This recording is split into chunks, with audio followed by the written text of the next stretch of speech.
It's time for MacBreak Weekly. Well, of course, we've got a great panel as always. Alex, Lindsay, Andy, Ihnatko, Mikah, Sargent sitting in for Renee Ritchie.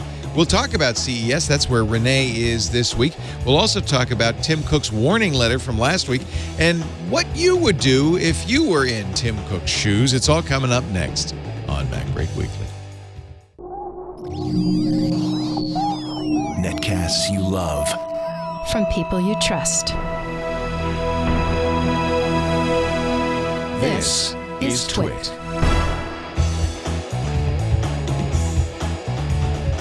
This is MacBreak Weekly, episode 643, recorded Tuesday, January 8th, 2019. An Apple-branded Faraday cage. MacBreak Weekly is brought to you by Slack.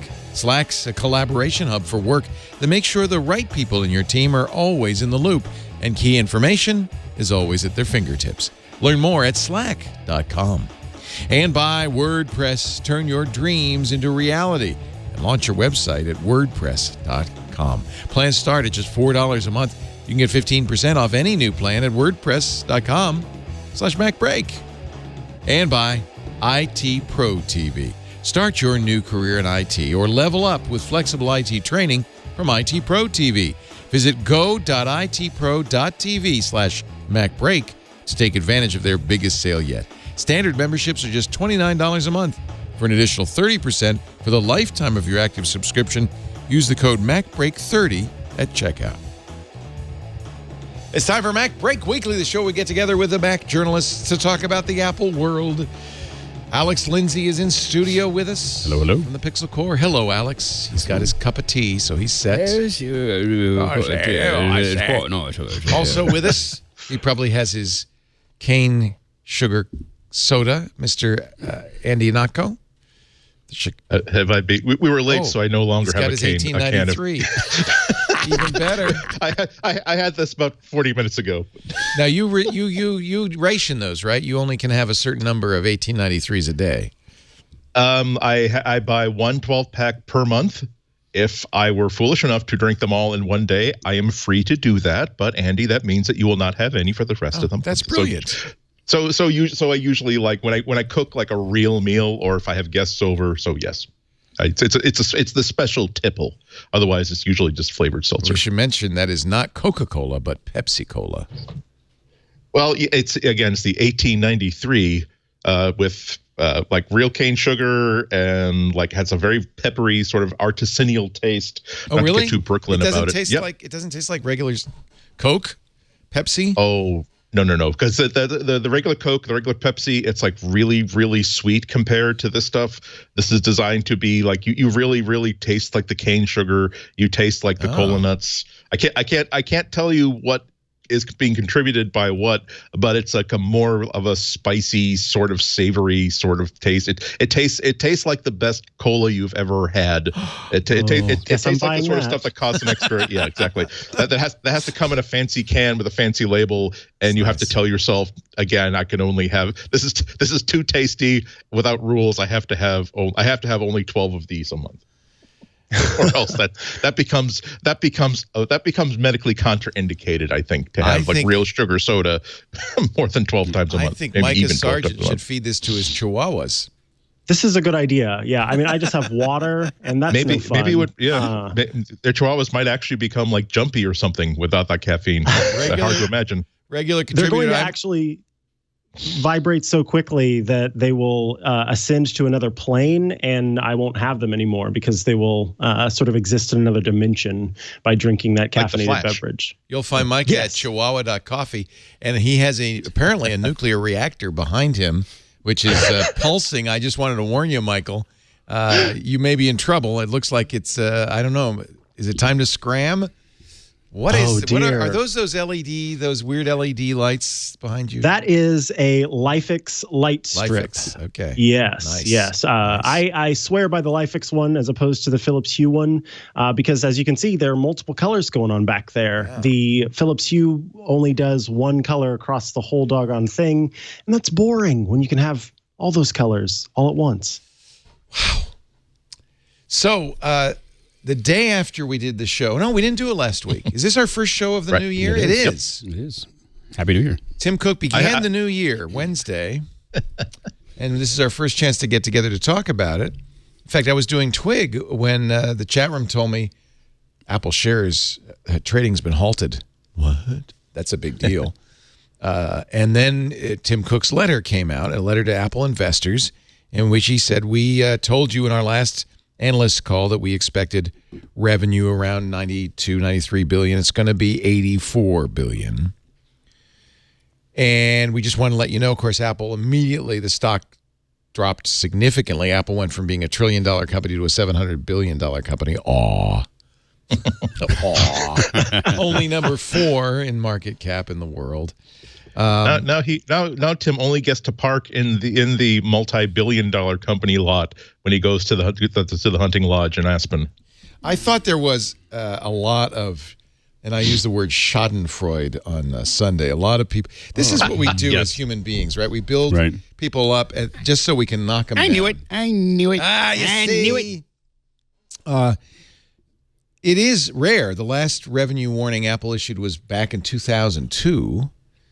But they have had other bad quarters. Ben Thompson, I thought, wrote a good piece, which came out yesterday in Stratechery. He was on vacation, so it took him a little while to come out with this analysis.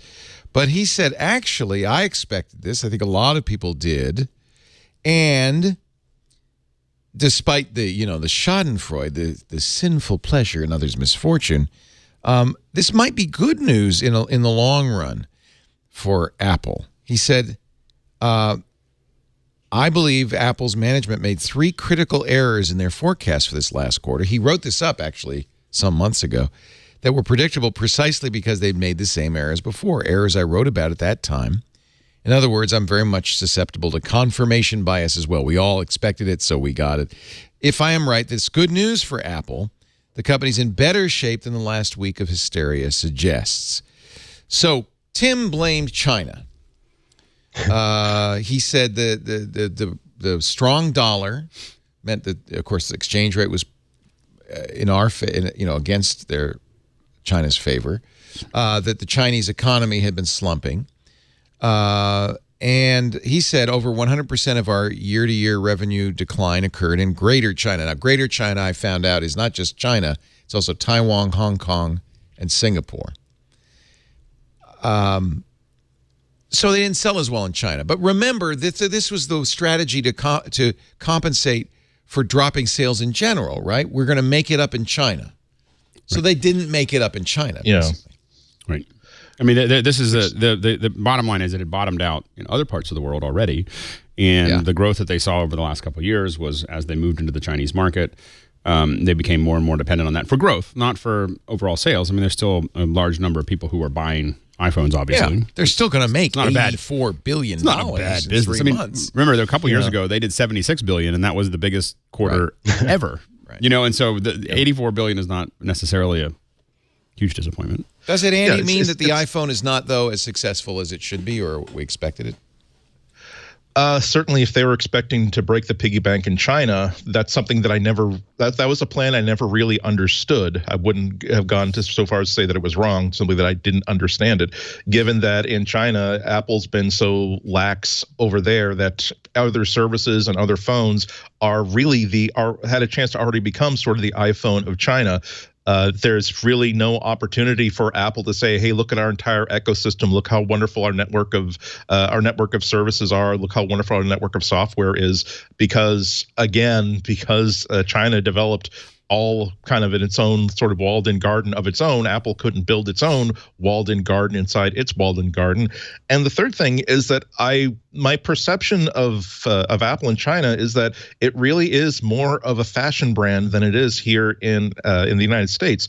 A lot of people with just cause continue to support Apple products because they say it's really well built, they'll last a long time, they're very well supported.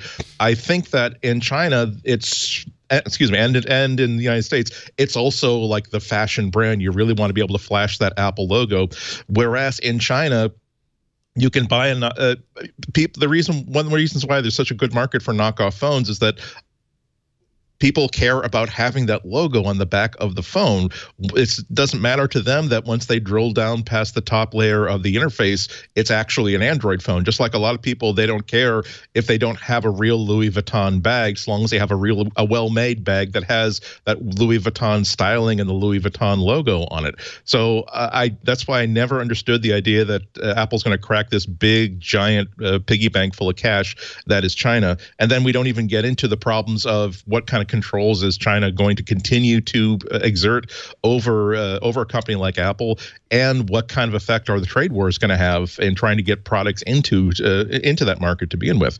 So I think that Apple has larger problems around the iPhone. Like you said, I think they've had a great. They still are very, very profitable. There's no problem with them continuing to exist. But if there's a good thing that comes from this, is that maybe a lot of people outside of Apple will reflect upon the fact that Apple is mortal, and that it is not a natural thing for a company to keep having a better quarter year after year after year after year. That it's okay to simply be profitable and to have their money in a lot of different businesses, and that's what Apple's going to be like in 5 or 10 years. So at some point, the iPhone is going to be a nice part of their portfolio, but the joy is going to be over for the iPhone as being their big, huge wedge of profitability every year. Micah, I think we've seen that too. What are the lessons for Apple in this? I mean, well, so it's interesting to me, I think, because we've already seen. I think that maybe Apple wasn't ready quite yet to do this whole. Now we got to be worried about this thing, and here's what's going on. But if I transcribe the earnings calls every time they come around, and so I've had a chance to listen to for a while now the way that they report these things and what they talk about. And Apple has been, and this is not new information. Apple has been saying services for so long now, and it is clear that they have been sort of like wink, wink, hint, hint, beating around the bush saying, hey, pay attention to these other companies that are within our company. And, you've got iPhone, that's great, but we're going to stop reporting unit sales and unit numbers, and we are going to sort of back away from that. And by the way, did you hear about services and also these other devices that we're selling? I think that, if there's a lesson for Apple to learn, it's kind of what, who was it? I think it was, Bloomberg said, Apple's iPhone warning comes years too late. I think for some reason, the financial industry needs some hand-holding and maybe did not realize that this had to happen. But it's just, as Andy said, it's obvious that at some point we were going to hit this thing. And it's clear, I think, that Apple internally was planning for this and was saying, we've got to start looking at these other ways to make money, like charging people for little amounts of storage. But, that's an aside. And we've got to sort of diversify. But I think that they just didn't come to Apple's, or rather to, the world and say, hey, get ready because the iPhone's about to drop. And I don't know if they predicted it. And my guess is that this correction, I think that they probably saw it. They probably calculated that it was going to be in the spring or one of the next 2 quarters was going to be a contraction. They did issue a guidance, though, that was well above what it ended up being. No, what I'm saying is that I think that they didn't think it was going to happen this quarter. I think that the reason they turned it off was we're going to have a great quarter.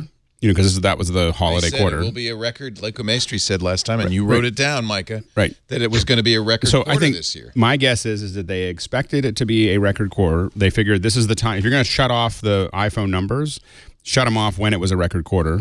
And I think that they expected to have another quarter or two before it was going to be something that contracted. I think it's not that they didn't expect it to contract. It's not that I think they just didn't expect it to contract this quarter. And that was I think that is the distinction. I bet you they were going to talk about more services, oddly enough. But I think that the interesting thing for Apple is that what Apple has cornered, I will argue, is 200 to 300 million people who are willing to pay a premium for things just to work. And that is probably, I'm not talking about morals. I'm not talking about the way the world should work. From a business perspective, that's one of the most valuable groups of people. 200 to 300 million people willing to pay a little extra for everything to work is probably the most valuable client base you can have. So I think that there's a huge opportunity for Apple to increase services, but also products. I think that one of the things that Apple hasn't done very well is expand. They've kind of taken the culture of Steve Jobs and just continued down it. And the problem is they don't have Steve anymore.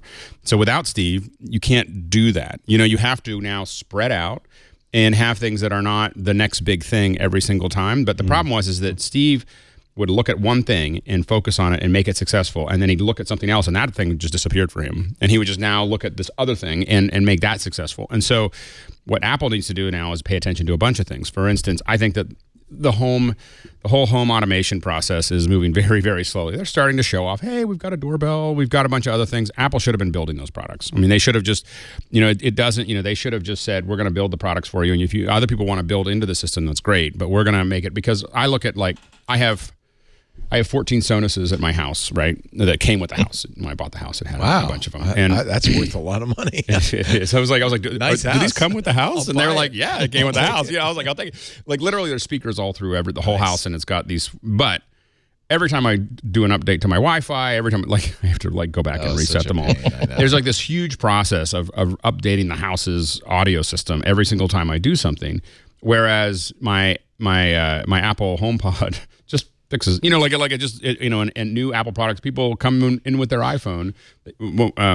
Kevin Hansen was at my house the other day. And he went to go jump on the Wi-Fi, and it just pops up on my phone. Do you want to give him the Wi-Fi password? I was like, yes, sure. I love that. And the thing is that it's interesting you say that, because one of the things Thompson points out is that lock-in that Apple has here doesn't apply in China. It may not. Because a lot of the phones, a lot of the apps like WeChat, they use are cross-platform. So he says there's not nearly the penalty in China for moving to an Android device. And I agree. And I think that there's two lessons that I hope Apple doesn't learn from this. One is that they should start opening up opening everything up. And I see that a little bit when they're starting to put iTunes on Samsungs and everything else. Why would you want that? I mean, isn't that as an Apple user, I just want everything to work. I want everything to be tied together. I want a walled garden. I want it to work. I want it to look. I just want it to look. What that experience of someone comes to my house and I give my password. My HomePod works. Eventually my car works. My glasses work. Everything just ties together. There's no external protocols that have to be figured out. The other option is that, but this will never happen. This is a foolish pipe dream. Is that everything's open and everything interoperates. But when everything's that's open, never going to happen. And when everything is open, it's a mess. Look at Android. Yeah. So if everybody agreed on standards and adhered to it, but nobody will, because everybody wants their walled garden. Fundamentally, every company wants to take what it costs, what an unused cost, and commoditize it, and they want to take what makes them money and control it. And those things all mismatch between every company, and that will destroy every open format ever. Yeah. And so Apple has this incredible power of they have the hardware, they have the OS, they have the products, and they can tie all those together. And I think that there are 200 to 300 million people. And the question is can they get 200 to 300 million people to pay about $1,000 a year for different things so that they can have their life work? What they're doing with this new accounting is we're not going to look at units sold, we're going to look at revenue per customer. And I wouldn't say, that's the number you should be looking at. And I would say that the cynical way of looking at that is how do we squeeze the most out of the customer? But really, how do we provide a great experience for the people that are willing to pay for that? And there's a lot of them. I mean, it turns out that there's hundreds of millions of people that are willing to pay for that. The possible lesson, I'm not saying this is true, but the possible lesson is that Apple might have seen what happens when they really have to compete like everybody else competes in a marketplace, that it doesn't actually work out as well as they would like it to work. That sometimes what I worry about Apple is that they're not being as strong or as competitive as they could be by wanting to be the toughest predator on a very, very isolated island that nobody else can get into. And as soon as one cat or one rat lands on that island, or as soon as a creature from that island tries to compete with the rats in New York, they get killed really, really quickly because they have not learned skills that every other company has learned to deal with.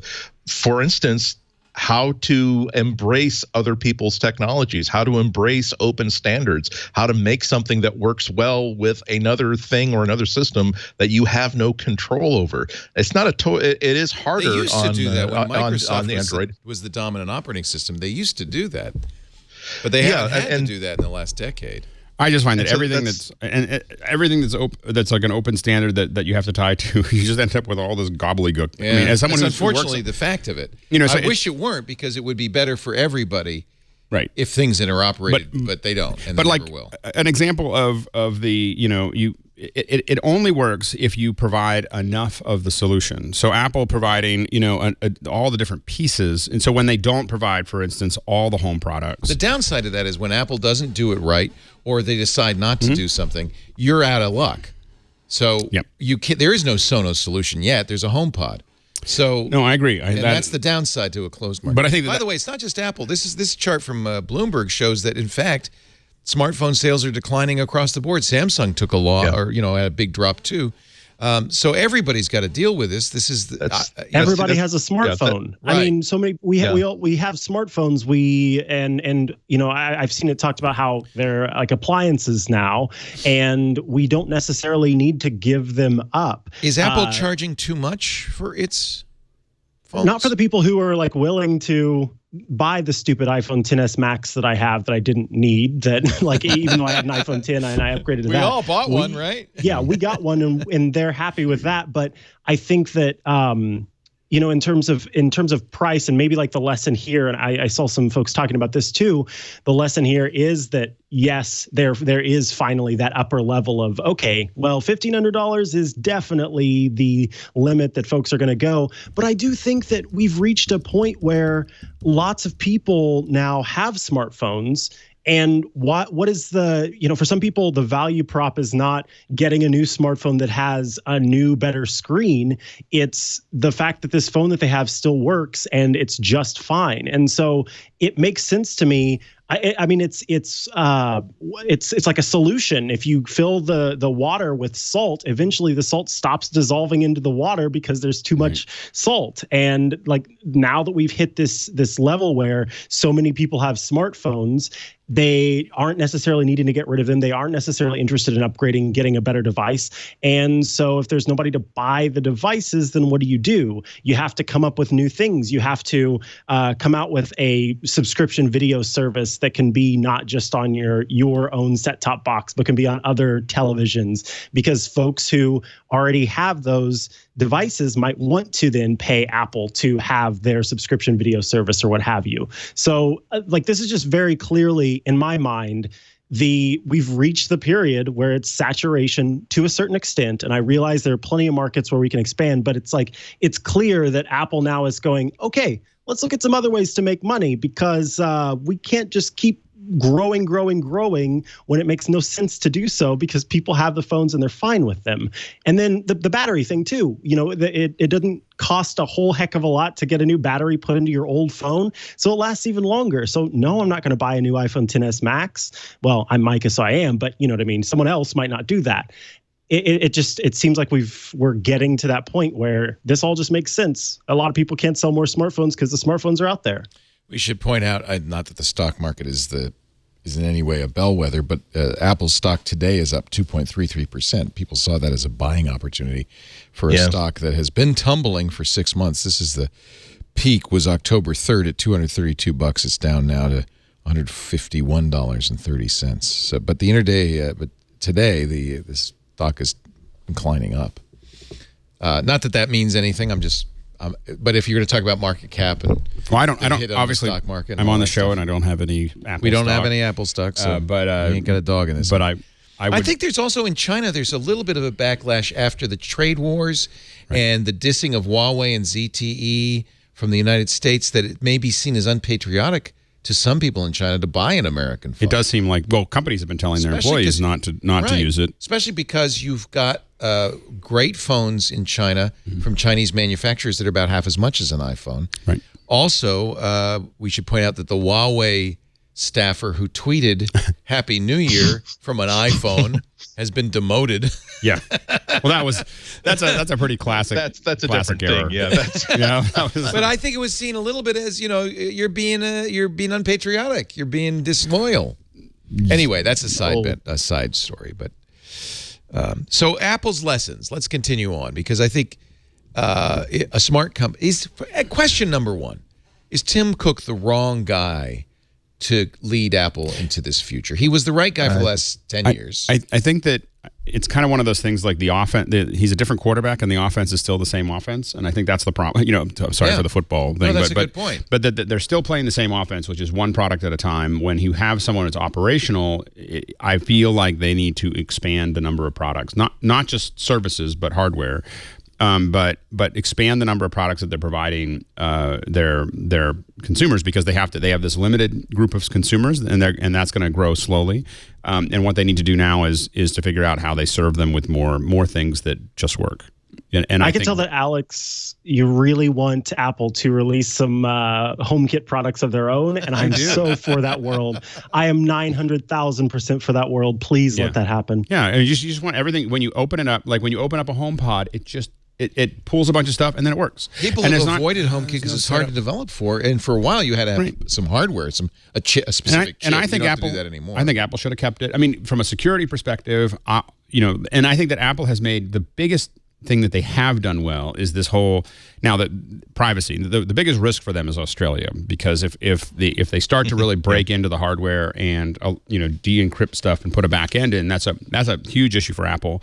But I think that otherwise, the privacy, there is again a group of people who are willing to pay to know that all this hardware and all the services are all relatively tied up compared to all the other platforms. And I think that that's been the right choice for Apple. And especially when you're talking about homes, you're talking about your car, you're talking about all those other things, you're going to want to have that privacy more than ever. What do you think, Something Andy? important. Go ahead, Mikah, then Andy.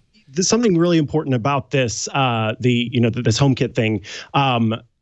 Whenever Apple first released the new specification to where you could do HomeKit authentication via software instead of hardware, I did some super deep digging in trying to understand what it is. And that's because there was a common misconception out there that if a product did not have the hardware chip from Apple, then it meant that it was less secure because it was using software-based authentication.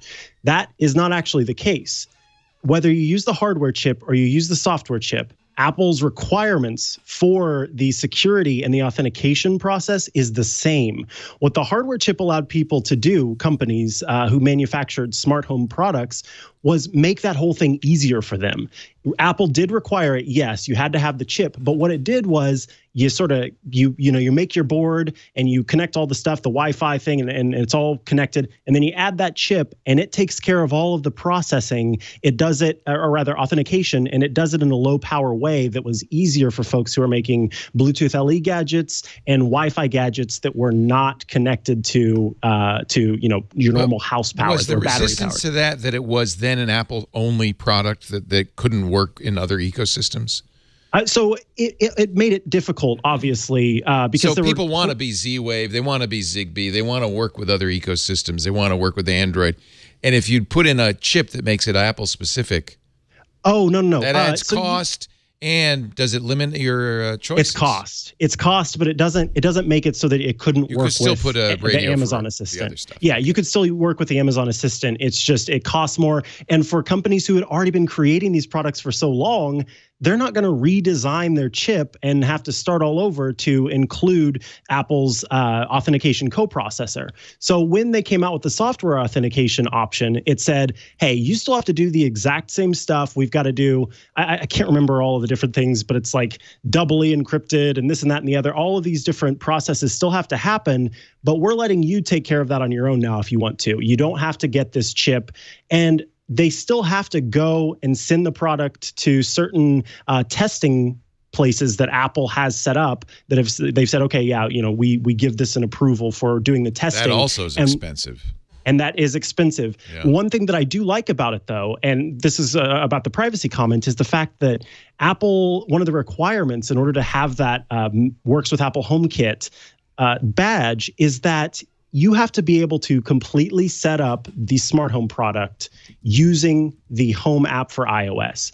That means that there's no third party. You can't require them to use a third party app. Yeah. And then they lose user accounts. They lose the chance to connect with you over the server and things like that. So companies weren't. It's good for big users, good for Apple, but these companies all want to have bad their for those app companies. Yeah. So somebody in the chat room said, I thought this was a good question. Is Tim Cook Apple's Steve Ballmer? Ballmer at Microsoft made it very well. He made a lot of money. Microsoft was very successful, but not in the way that mattered in the long run under Steve Ballmer. Is Tim Cook that person? Andy, what do you think? I don't think so. Probably just because of the culture inside of Apple. It's not the problem. Wasn't just Steve Ballmer. It was the culture inside of Microsoft, which was to really make everybody internally fight with each other as hard as possible, and not necessarily for the benefit of the company, but for the benefit of their own projects or their own units. So I don't think that at all. There is I suppose you could now ask a question: if the person whose business brain was formed out of the problems of how do we get components from where they are being made to where we need them to be manufactured into products, and how do we get these products shipped from A to B? That's what that's why he was brought into Apple, and that's one of the big things that he's been bringing to the company ever since. You could ask the question of, does he still have the right brain for a company that's going to have to transition into a business of electrons instead of just actual hardware? I don't think so. Once again, because of the culture. Sometimes, however, if you really need to make a huge change, sometimes that really does come with a brand new person right at the top. Not because the other person is doing a bad job, but because this new person doesn't have any preconceptions over where the money comes from. But I think that if one bad quarter and one letter and one all-employee communication from Tim Cook caused the stock price of Apple to go down that badly, imagine how badly replacing Tim Cook would be. Yeah. I don't see any problems that Apple is having that is solved or helped by swapping in Tim Cook. We might see some new vice presidents come in. We might see a slight reorganization. We might see some projects move from one person's house to another house, but I don't think there are any problems that could be solved by moving Tim Cook into an emeritus position. I also think that their next, quote unquote, next big projects have probably taken a little longer. We've seen the rumors of stops and starts, the glasses, the car. Those were things that would have, been a big push, and they've had a lot more trouble getting those out the door than, at least that's the rumor, that they've taken longer to project because they're hard. And so I think that I think we're going to see those things still come out. I think I think that they've got a good future, but I do think that Apple needs to expand what they do. I mean, there's ways for them to redefine how those, how these markets work. I still think I'm going to say one thing that I've said a couple times, but I'm going to say it again, is that if you look at something like iBooks, I think iBooks was a big failure on Apple's part, partially because they just wanted to make a bookstore that was like Kindle. And they gave it a whole bunch of new tools, but didn't prove that how to use those new tools to make it really compelling. And they did the same thing they did with HomeKit, which is that they went to Pearson and they went to all these publishers and asked them to make iBooks. And of course, these guys couldn't think their way out of a box. And so so they just created the same book with a couple of moving videos, as opposed to redefining. It was a bad business offer. It was a bad offer for Pearson. It was, there was. I agree. It was a bad offer for Pearson. But Pearson, what they should have done is hired. They should have built the first set of books. And set the pace for how far you can push that technology, as opposed to going to an established group. In the same way that HomeKit is not good for a lot of the established folks. Apple should have innovated that area and then forced them to move forward. The iPhone, Apple couldn't have tried to persuade people to do something with the iOS. By creating the phone, they forced the entire industry to move a certain direction. And I think that when they don't do that, it doesn't work because people can't see that far. That's a consistent problem. When Apple keeps creating products that work great, so long as you buy a whole bunch of other Apple stuff, you are limiting your market to people who have already invested in Apple or already have an emotional level of faith in Apple. You have to create a product that lets people solve their own problems. That doesn't involve going to the Apple Store. And once again, if I have one worry about Apple's ability as a company, is that what do you do when you have to build something that has to work with something else and you don't know what that something else is going to be? That's a really hard problem to solve, and most other companies have been dealing with that for the entire lives of the company. Whereas Apple is, okay, we'll create our own messaging standard. Okay, well we'll create our own connectivity standard. Okay, well we'll create our own system, and they can create all kinds of our own publishing system, and they can promote all kinds of very, very rational arguments for why their system is better. But for someone who, because of their own preferences or because of their own budgets or because of other technical needs, they can't buy the iPad that's required to run this textbook, all these advantages, they can only be admired academically from a distance. So I really think that Apple has to figure out how to coexist in a larger world without making their products suffer as a consequence. I just think that their ecosystem has to be large enough that it makes sense. I mean, you look at if we agree that 200 to 300 million people are willing to pay for that interconnectivity and everything else, I don't think Apple needs a market bigger than that. I think that and they could literally, the thing is that you keep on tying those folks in because there's a lot of people out there, and admittedly, I mean, I have an Android phone, I have PCs, Linux, a whole bunch of other things, but the core of my life mostly revolves around a Mac experience, and I don't really. I just want it to work for you, but there's no way Apple's going to say, "Oh yeah, stock market, we're not going to grow. We just got these 200 million people. We're going to be happy." No, grow it, but I think that they are saying services, which is about one of the few things. But there's a lot of us that the kind of person buying the Apple phone is someone who's paying a lot of money for a lot of other things that Apple could encroach on. So the thing is the stock market though want them to grow into new markets, new territories? I'm saying they can. They that group just by doing that. But the thing is that's a group of people that have disposable income, that are paying for those margins, that are. I mean, I think Apple says no. We got to find new markets, and that's why they're looking at self-driving cars. But I think I agree. No, but I'm saying they're taking that 200 to 300 million people and leveraging it into new markets. I completely agree with you that that's what they need to do. I think that they need to grow into lots of new markets with that group of people, because there's a lot of things that we buy, and I think that's and if the music has stopped, and if I was going to stop the music right now, I would want to be the company making 30% margins, not companies that are making 1% margin. Yeah, 38% is what they're making. Yep. Go ahead, Mikah. Oh, you hit the point at the end there. I was going to say, while Apple is expanding into other markets, those of us who are happily within Apple camp will be okay.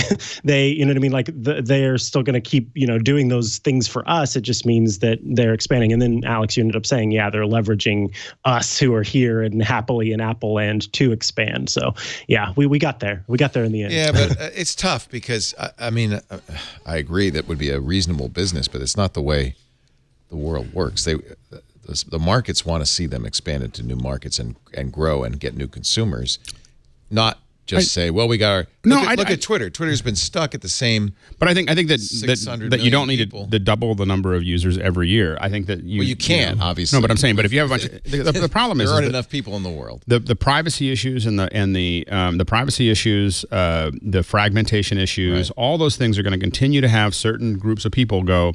More and more people saying, I'd rather just have it work. Yeah. And I'd rather have just this go away. And so it's not that you're limiting it to that's all you're going to have for the next 10 years. It's just that you focus on making sure that experience is great. It's still a really good business in the meantime.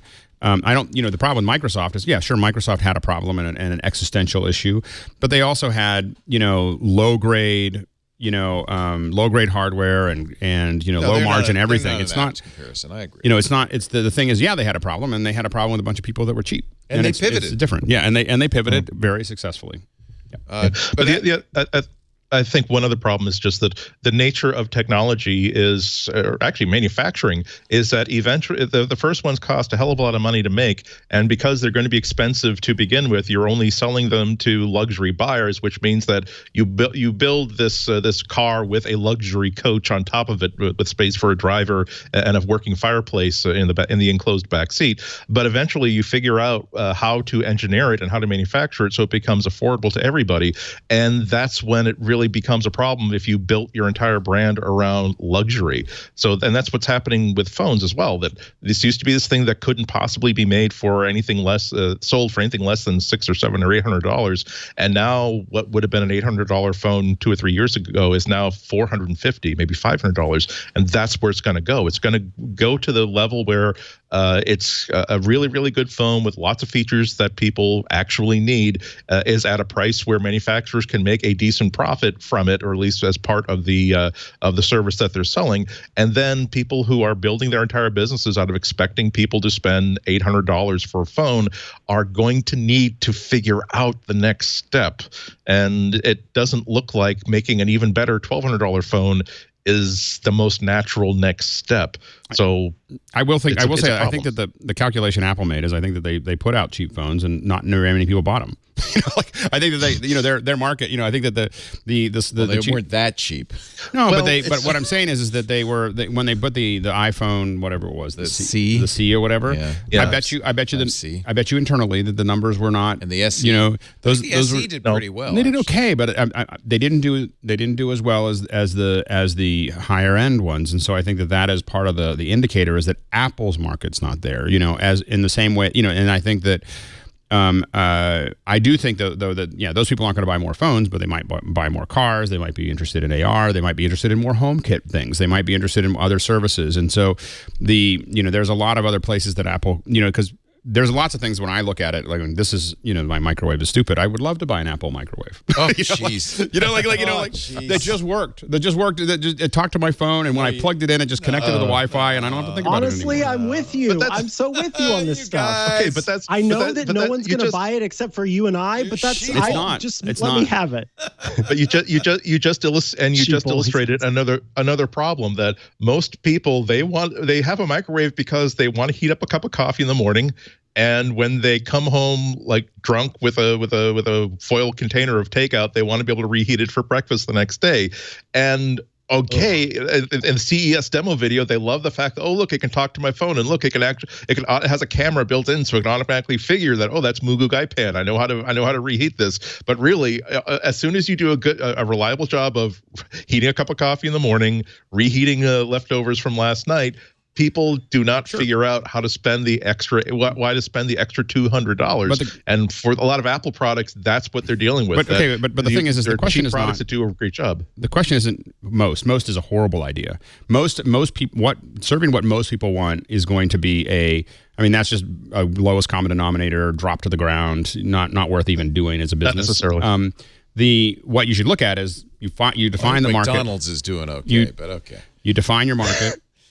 They're actually not. Also Palm OS. Remember, Palm kicked Newton's butt because Apple made a conceptual device, whereas Palm said, "What if we made it so you can actually stick it in a shirt pocket? And what if we actually gave you a developer kit in the box so that people could write software without spending $900 for a developer kit?" Sometimes you have to. It's not necessarily making the cheapest, shoddiest thing. It's about what do people actually want? What are people asking us to make? And part of your business should be making that thing. Define your market, define it big enough to support what you need to do, and then serve that market really well. And I think that's not most. That can be 5% of the market, that can be 10% of the market, that can be 2% of the market. If your margins are good enough. 200 or 300 million people is only a couple percentage points of the total population of the world, and that's all you need to make that work. Maybe you want to grow that to 500 million, but that's still a very small percentage of the world, and you don't need to serve most. You're absolutely right. The people forget, and I too sometimes forget that Apple's only need is to make money year after year after year, and they get to stay in business. They get to keep doing what they want to do, which is the only thing. It's the only marker of a successful business: the ability to keep doing what you want to do.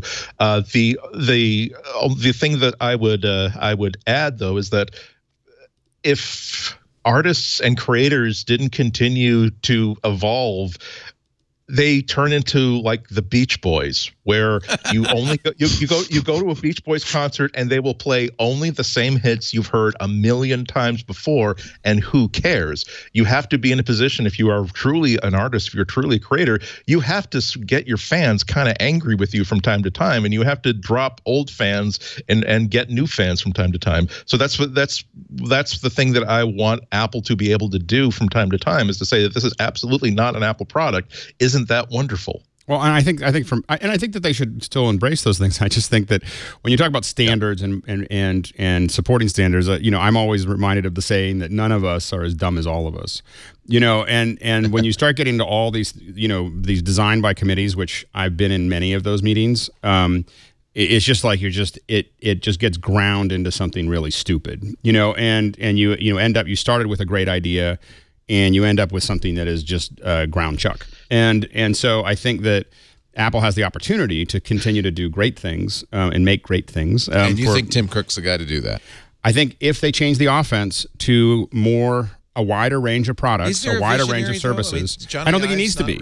You don't think there needs to be? No, I think that there are plenty of markets that Apple can move into that are almost obvious. So that's the old Apple, the visionary-driven Apple. A visionary, one product at a time. Yeah, that's a different kind of offense. That's and they need to widen that offense out. Mikah, you agree? I kind of do, because I think that right now we're seeing so many companies, these big companies, the Googles and the Apples and others, Samsungs, are all sort of working pretty closely. I mean, the phones all look alike. Yeah. These different devices all look alike. All of the tower devices with voice assistants inside all look alike. And so it's not as if there's much of an opportunity to step out and come out with something new. I mean, what was it? The Essential phone was trying to do something new at the time. Sad story there. Yeah. Yeah. And so I think more what we need is, let's look at these markets that are out here and let's figure out how to move into them and dominate them. And there's a little bit of future-looking stuff, but right now we've got several companies all thinking about augmented reality and virtual reality in the future there. And so it doesn't necessarily, I don't know that the technology is far enough along, like in life, to where we can have a company that says, let's put iTunes and the internet and a phone all together and make it into it, because everybody's doing the phone. Everybody's doing it. I think Steve Jobs was interested in changing the world. I don't think it's very. I mean, to become the Mont Blanc, the Louis Vuitton of the computer world is not a particularly inspiring or interesting thing. It might be good for profitability, but I think I think that Apple's heritage is to change the world, to make the world a better place. And I think that they still can do that, and I think it's easier if they don't try to water down what they're doing. I agree. I mean, nobody watered down Steve Jobs' vision. Right. Nobody and dared. I think they're doing it in a different way with their smart. And like when we talk about changing the world, there's changing the world in the sense that, oh, look at this cool as hell thing I just made. Yeah. And it's going to be so great for you. And then we talk about changing the world, like new environmental initiatives and figuring out how to recycle old products. Those are incredible things that one can only do when they are this Well, I'd like to see Apple company. do that, but these products, I mean, the only good news about Apple's lack of iPhone sales is there'll be fewer iPhones in the landfill in years going ahead. Apple's not exactly the greenest.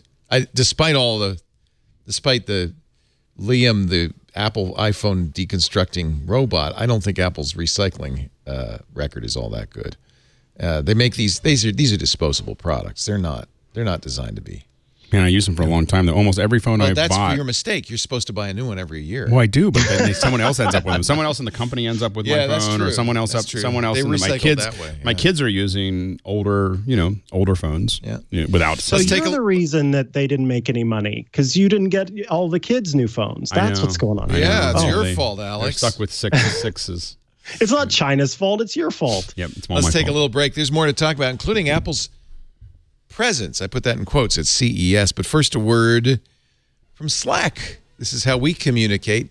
I have Slack running all the time on my phone, on my desktop, because when anybody needs something from me or from anybody in the office, it's in Slack. Slack is the tool we use to keep the right people in the team in the loop, to get the information out to everybody on the team, Teamwork on Slack happens in channels. It's so much better than email. It lets you organize conversations and information around, in our case, shows and projects, business ideas, offices, teams, and everything you need to get to work is in one place. So it's faster and easier to get things done. And they don't say this in their ads, but honestly, the reason Slack has dominated the world is because it's fun. It looks great. It works. It gets the job done. But people like to use it. When we moved to Slack, everybody was happy in the office. When we started using it, we've been using Slack for years and years.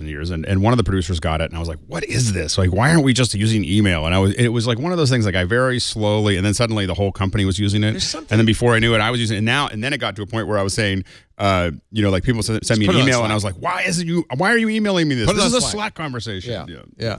Reduce emails, streamline your team's conversations. Slack connects, by the way, one of the reasons we use Slack is because it integrates all the tools we need are automatically built into there. So the engineering Slack, they've got stuff from Ops Genie and all the other things pumped into there.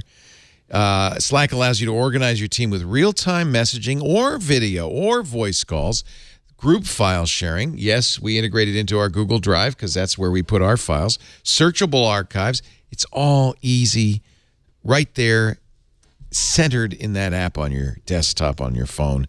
It saves you time and improves productivity. You don't have to have multiple tabs and multiple apps open to keep updated with work. It works with Jira. It works with Salesforce. It works with Zendesk. It works with, as I said, Google Drive and 1,000 more apps integrated right into Slack. And people just love to use it. There is something magical. And there's only been, every year there's only 1 or 2 apps or programs that are just, there's something about them where you go, Fortnite's an example, where it just took over because there was something about it everybody wanted to use. Slack is like that. It's one of those unicorn apps where just everybody wants to use it. I found out after we moved to Slack that Jason and Megan had a secret Slack channel that they were using to do Tech News Weekly. An unapproved. So now they're on the Slack channel. With Slack, your team is better connected. Learn more at slack.com. S-L-A-C-K. Slack.com. We thank Slack for doing such an amazing job where work happens. So, Apple doesn't have a booth at CES. Have they ever had a booth? They haven't in a long time had a booth at CES. But they are there, as CNET says, in the snarkiest way possible. The big ad on the side of the, what is that? The Spring Hill Suites. That's a Marriott right next to the convention center. Says, what happens on your iPhone stays on your iPhone. Apple.com/privacy. Uh-huh. Yeah. So long as you're not in China or any of the other countries where Apple says, "Hey, government who wants to turn an iPhone into a yoke of." I don't think so. I think that actually what Apple's giving Apple's not. I'm personal opinion only. I don't think Apple is allowed to take a victory lap like that until they have some statement that says that there are limits to what we will allow a government to do to its own people through our phones. Well, they have not earned that right yet. I believe that what they've given China is access to iCloud, which they do in the United States as well, not to the phone. They have, but I'm sure that's why that billboard is very specific to the phone, is because they're not giving access to the phone; they're giving access to the cloud. Unless you put a third-party app on the phone that exfiltrates all your information to Facebook. Yeah, I mean that's. Right. I mean, from the point of view of a consumer, as soon as you start using your phone, now it's not Apple's fault, but it shouldn't. And you shouldn't pretend that phone is isolated from the rest of the world. There's plenty other stuff on there.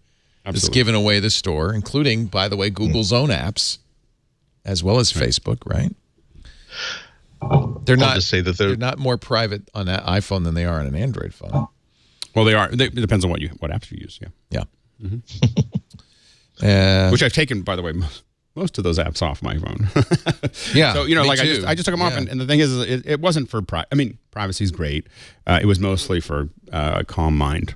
So I find that taking most of the social networks off, only using them when I'm on a desktop, which is becoming less, as you can see in front of me, less and less. Michael Simon and Macworld also points out that billboard is on the side of a Marriott. Oh, I love that. Whoops. I love it. Good catch, Michael. Yeah. So, but I think, certainly every security guru I know says I would never use an Android phone. I would only use an iPhone. So, it is encrypted. It's encrypted by default. So far, they've managed to hold the line against law enforcement. Even in China, I don't think the Chinese government can get into the phone. And I think, again, their greatest danger is not China, it's Australia. And really the Five Eyes. Yeah. But can you explain a little bit about that in case folks don't know the Australia thing? Because this is news to me. I don't know what you're talking about. Australia's passed a law. I don't know if it's gotten through all of it, but basically, so it's not in effect yet, but it has passed. It has passed that theoretically could give them the ability to force Apple to open up a phone. Now, this is not, in my opinion, this is not Australia. This is the United States. So the United States is part of a consortium between United States, New Zealand, Australia, Canada, and the UK, generally known as the Five Eyes. Yeah. So what the United States wants is they want into the phone, and what in Australia is a quiet place where they don't get so many complaints. So so if you do it when they try to do it in the United States, they get all kinds of letters to the people's congressmen, and then it's not fun anymore. When they do it in Australia, it just passes right through. Because they don't get the same resistance. But it's basically a backdoor that once Apple opens it to Australia, or if they're forced by Australian authorities to open that phone, of course, what's going to happen is the United States is going to come in behind it. China's going to come in behind it. And the problem with all of this, with all of the let us into your phone, and it's for law enforcement, is we just always have to remember. I agree that getting valid terrorist information and so on and so forth is important. But we have to remember that the NSA cannot even keep track of their own secrets. This is not, like when they lose what they lost to Snowden, what they lost in Germany, they cannot even hold on to things that they know are important. So if they can't hold on to their own secrets, how are they going to hold on to a bunch of people they don't even know? And the answer is they're not going to. So opening this up is not a matter of whether it's right or wrong. It's a matter of the ability to keep it confidential and the inability of our most secret agency, well, not really, but almost most secret agency, of their inability to actually protect themselves means they're not going to protect us. Wow. Yeah, and the other problem is that it's one of those really poorly written laws that simply says that law enforcement can compel a company to unlock a phone, and without saying, well, what if it's impossible? Well, that's your problem. We have the ability to compel you to do that. Also, anybody, if Apple has, let's say, an employee in Australia. If they have an employee in Australia, the fact that this Apple employee is in Australia means that they can be compelled by the government to unlock a phone, and also held onto a secrecy binding, which means that they can't. Which means that not only are they not allowed to tell the public or the person whose phone has been affected, but they can also be compelled to say, unlock this phone and don't tell Apple that you've done this, or your bosses that you've done this. That's how poorly written this law is. But I still say that that's something that's kind of a little bit above the waterline. It's when you get into problems like Apple has to remove the Taiwanese flag from the emoji library on the iPhone because Taiwan does not exist inside China. And they went ahead and they did that. And so what happens if they say that their keyboard cannot be allowed to post pictures of Winnie the Pooh because we feel as though that is derogatory against the party. I think that I think Apple has a core of what they're willing to protect and what they're not willing to protect, and I think that we can see what that looks like. I'm just always surprised when I looked at the Australian thing. I'm just like, you're Australians. How can you be lackeys for the United States? I mean, you're Australians. You have a different level of expectation of them to be rebels and for them to push back, and instead they've just done what the United States wanted them to do. Yeah. Wow. We'll see what the upshot of that is. That was passed in December. Quick pre-recess legislation that nobody really took a look at, and we've been talking about it since it passed in December, but it's a big mess. It is kind of... But it's probably, and I still think that is Apple's number one, because so much of their world is wrapped around privacy that opening that up... It's a good thing for them to push, and I want to see those ads because it forces them to step up. It's not just marketing. You gotta step up. In fact, I think Microsoft, we were talking on Windows Weekly last Wednesday, Microsoft has an opportunity here to back down on some of the spyware that they put on their systems and step up and say, we're also a privacy company. The two companies that can't are Google and Amazon and Facebook. 3 companies that can't. And so it's important that companies that can, because their business model is different, do, I think. And I have to admit, this has been a shift for me. I for a long time I was like, you can't be private. I mean, privacy is a useless thing to try to be because there's too much out there. There's too much data, and I've kind of gotten to the point where I'm nearly a one-issue voter about it at this point. You know, like I almost feel like when we go into 2020, I want to hear what, like if a candidate says, I'm willing to break into someone's phone, there is nothing else they can say that would allow me to vote for them. Like tough. Nothing to come out of their mouth. Because in general, I think when you phrase it, well, we want to catch bad guys and terrorists, so we need to get access to their phones. They can't be able to communicate privately. Most people in America hearing that sentence will say, yeah, you're right. We have so much data. I know. So much data. I know. I mean, I think technologists, I think we understand why that's not doable without compromising all of us. And to be clear, I don't know if that message has gotten out. I don't have a problem with metadata and who we called and all that stuff. I think that's valuable too. It is valuable, but I think that there's a valid reason for that. Somewhere. But you draw the line, like that is the line where I say, yeah, because I'm not going to talk about it. We got TV back one time because of that. So, but I understand how that works, and I understand why it's important, and I think that there's a lower limit to when that's okay, and I think the metadata is fine, and I understand why the NSA wants to get all of it all the time, because you want to be able to rewind 10 years back to see before that guy thought about being a terrorist, who was he talking to? And so that all makes sense to me, but I think that we have to say there's an enclave that is our phone and the data that's on it that the government doesn't get to be part of. Yeah. Especially because so many folks use our brains are not meant to be storage devices. They're meant to be processing devices. They're not meant to be storage devices. And, there are plenty of psychological studies that talk about how by trying to bog down our brain with a bunch of things to remember, it's not good for us. And so oftentimes people use tools to keep those things instead of trying to have their brain remember everything. And so in that sense, our devices become these tools that store our thoughts and our memories and our relationships and our interactions and so much of who we are in a way, because at the end of the day, what is a person but their memories and their experiences and things like that. And so essentially, when you look at this tool that you use to exist as a human and reach out to other people and live, for a government to request full and complete access to that, how is that much different than asking for full and complete access to me as an individual? And that's, I was the same way. I used to be very kind of like, well, we're online. I guess I don't really have a reasonable right to privacy.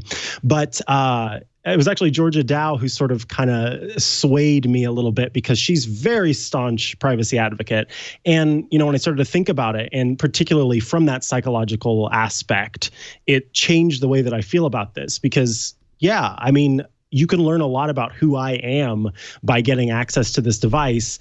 And then there's also just the fact that it's kind of lazy of the NSA to just say, oh, can we just have everything? That's going to make it so much easier for us. We could figure out exactly what it is we're looking for and then request just those things. But why don't you just give us a key so we can get in and get everything? And, well, if something ends up leaking, oh, well.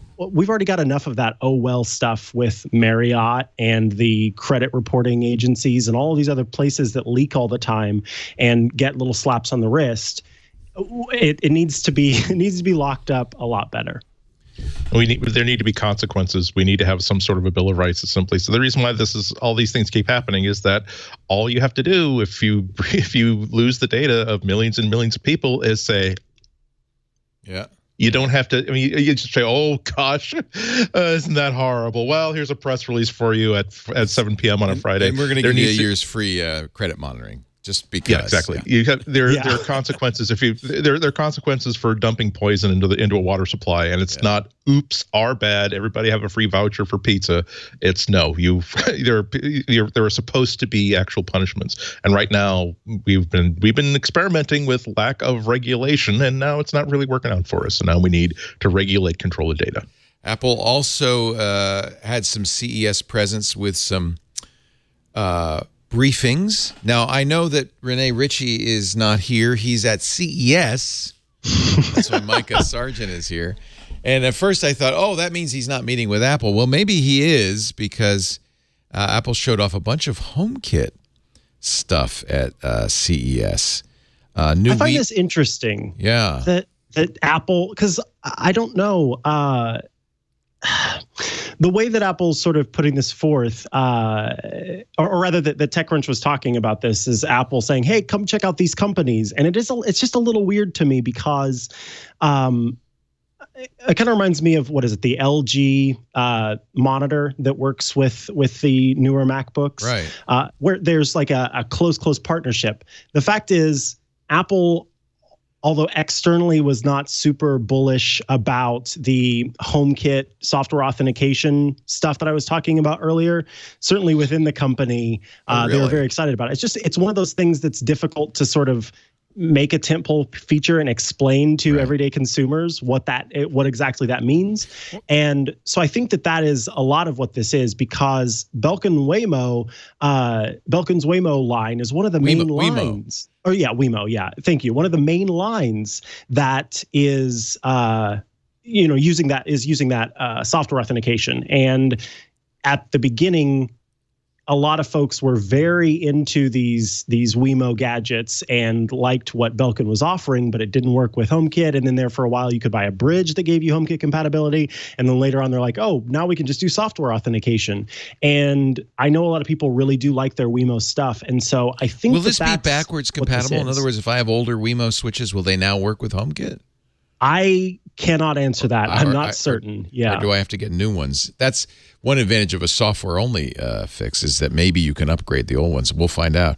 Eve announced a smart light strip and smart power strip. ConnectSense, a new smart outlet. Can I just say, those ConnectSense, you got to do better. I'm sorry. But those ConnectSense plugs are they're ugly. Yeah. They're like Fisher Price toys. So I'm sorry. I have an iDevices home outdoor plug that I use for my Christmas lights. That's ugly too. But I did love it that I could not only set it up with HomeKit, but it then told me my power consumption of my Christmas lights, which was not good. I was like, what? It was expensive. It was like $8 a day for my Christmas lights.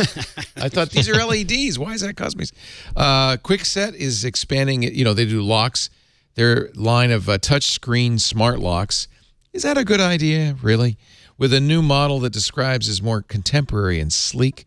Miton launching an Avia smart lock in May. Particularly secure locks.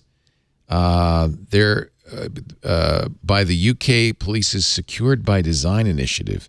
The Nanoleafs, which a lot of people have, including Stacey Higginbotham. The Nanoleaf Canvas will be now HomeKit enabled.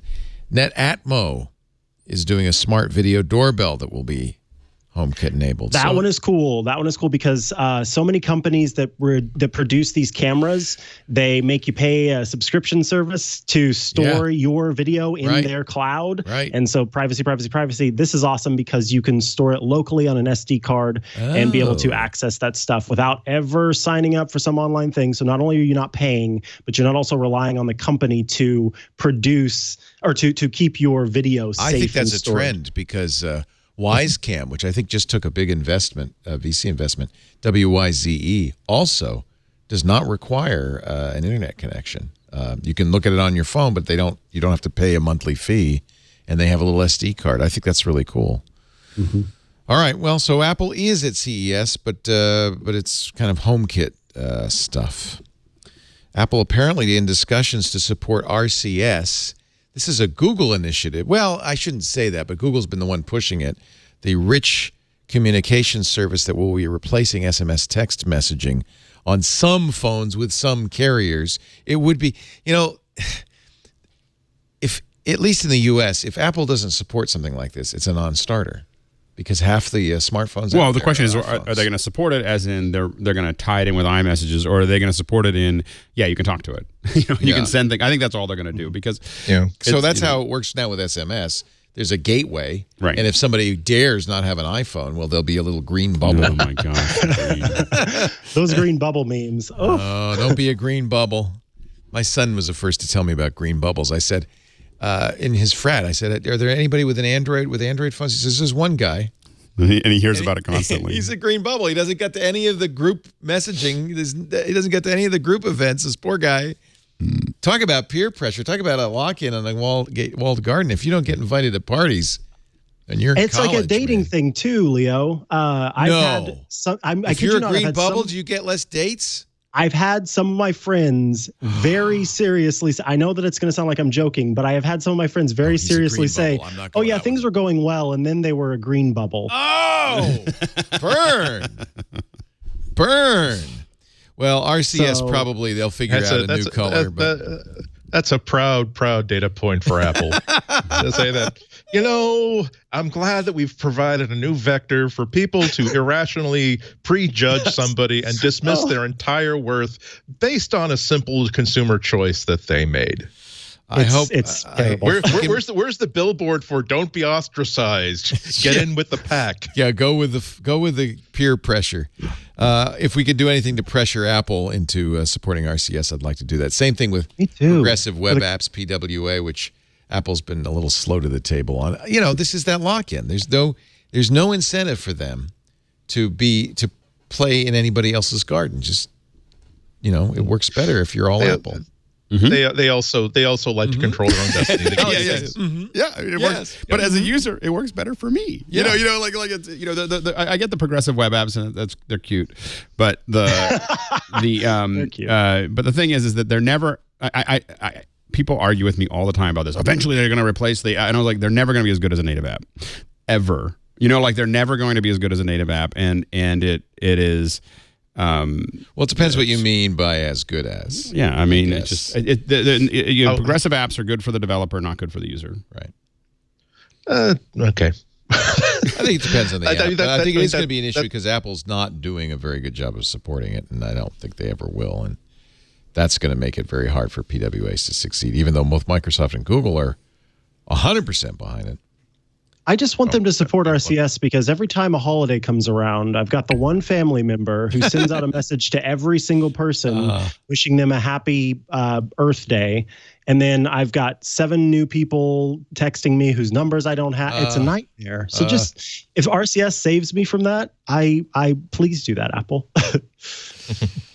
Meanwhile, the Qualcomm Wars continue.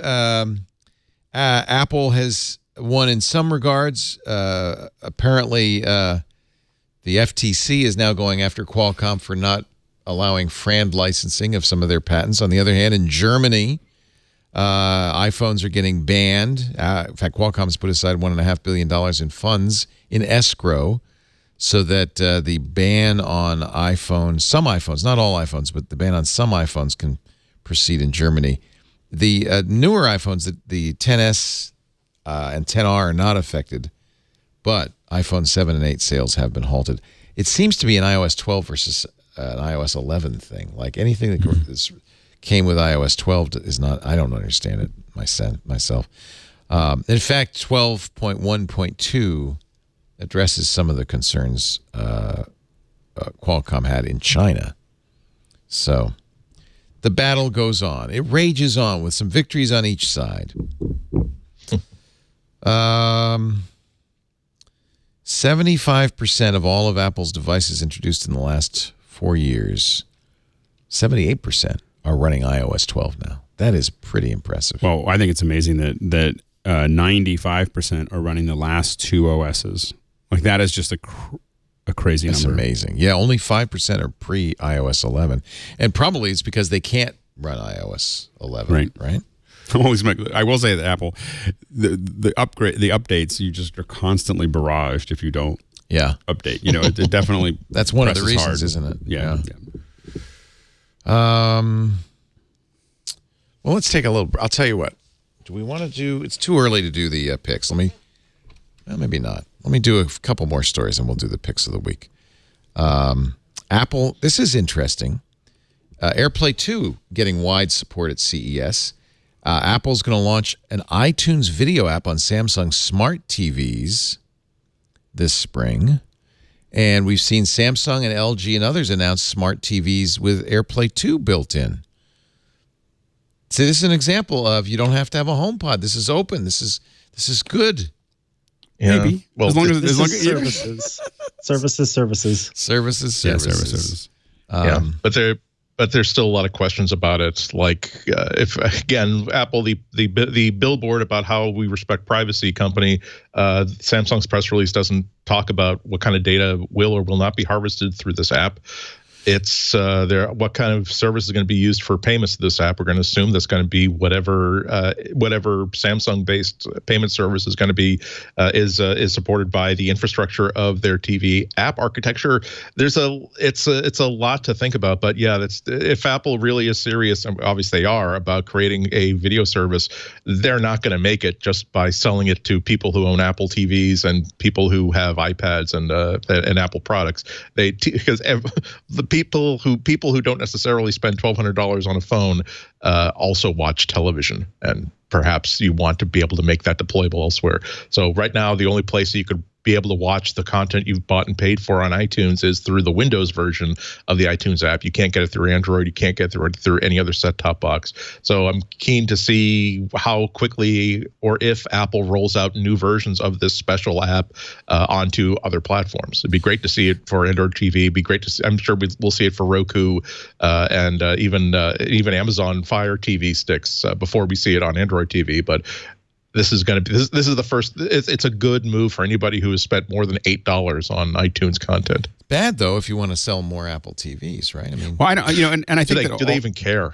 Maybe they don't. Apparently they don't. I think that I know for me, I've just gotten to the point with my little tinfoil hat is that my TVs are not allowed to talk to the internet. Like I'm not, I'm just they're not like I have. But you can talk to your TVs because these Samsung TVs has Bixby built. No, but I have the TVs all have either some of the last three versions of Apple TVs. They're all on Apple TVs.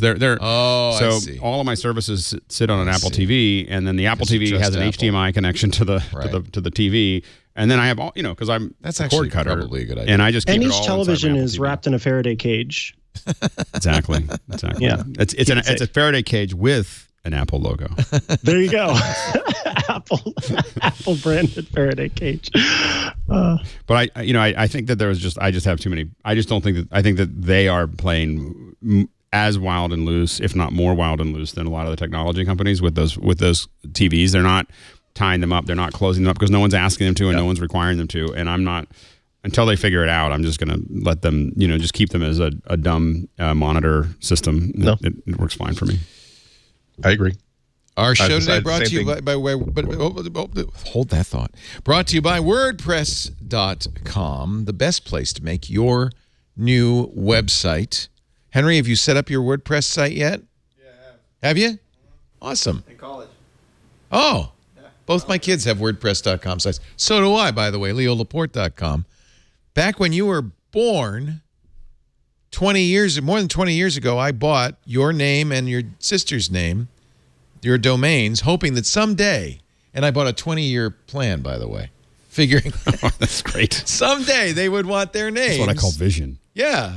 And now you can do it at WordPress.com. WordPress was started so that anyone could publish their ideas. And I'm so thrilled about this. Thank you, Matt Mullenweg, the creator of WordPress. WordPress now powers 33% of the internet. 1/3 of all the websites in the world are running WordPress. And there's no easier way to run WordPress than WordPress.com. With powerful site building tools, thousands of themes, and 24/7 support from real experts who are very nice, by the way.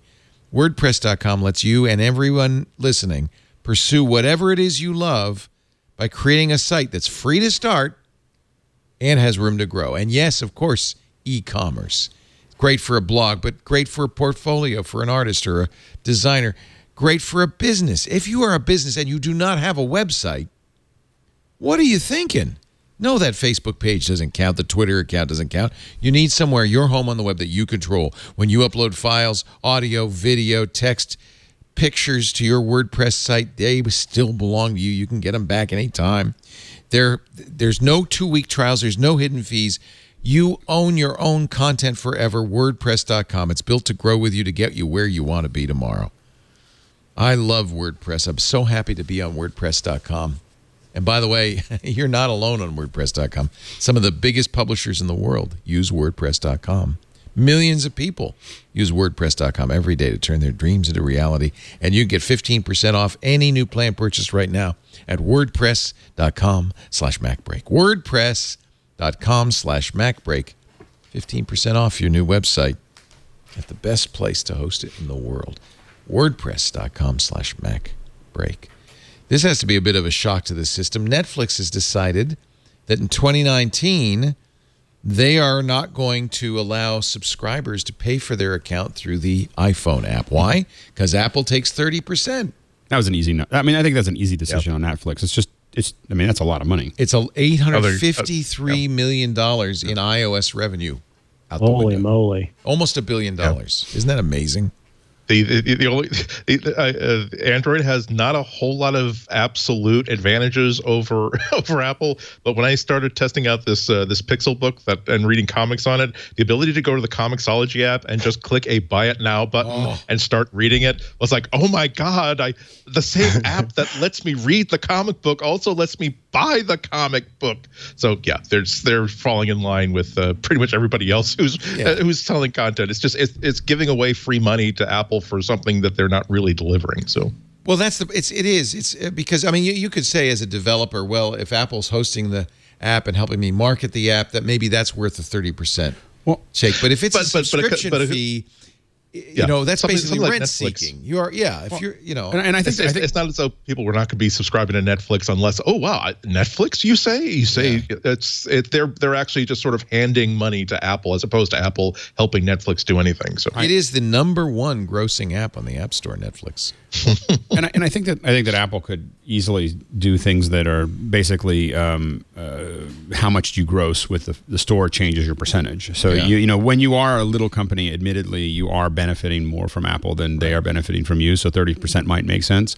When you are bringing in that much money, it might make more sense to be 2.5% or 5% or something that, and it just comes down to Apple created 850 million reasons to do it. We know they're open to it because they lowered after the first year subscription cut. In fact, partly probably because of Netflix to 15% after year one.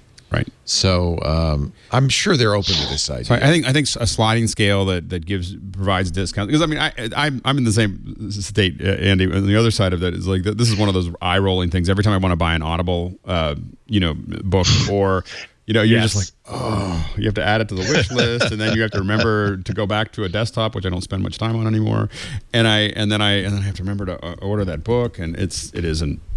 I just use mobile Safari.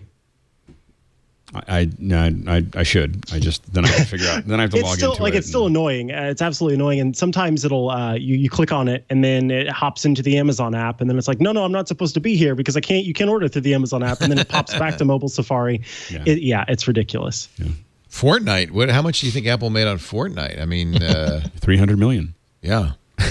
Well, they made Fortnite generated 100 million in revenue in the first 3 months. By July, it was $1 billion in all on in-app, and this is just in-app purchases. It's a free-to-play game. This is why Apple's future really is in services. That you can make a lot of money by selling the thing to the person, but you can make a lot more money by letting other people make and sell the thing and just take a cut off of that. What does services include? It's besides App Store revenue, App Store, iCloud, Apple Pay. Apple Pay. Yep. Apple Music. Yep. Did we do that Music. one? Apple Music. Yep. What's the biggest revenue generator? Oh, App Store. App Store. Yeah. And then number 2, Google. I think it's iCloud. Because Google pays Apple $9 billion a year to be the search engine on Safari. By the way, I don't know if they do that through that one though. That's rolled. No, they do. I have to check that's this. rolled into the services revenue. So it's not all for consumers. Let me verify that, but I think that was the number. That's wild. Wow. Okay, that's sneaky. 9. And it's a good deal for both of them. According to Fortune, Google to pay Apple. Whoa. Wow. Now 12 billion. It was 9 billion last year. They expect it to be 12 billion in 2019. That's a services business. Wow. I didn't realize that's where they put that money is in the services readout. That's again, access, like being the gatekeeper to giving to the type of consumer that Apple has accumulated. It's worth it to Google, obviously, valuable. right? Yep.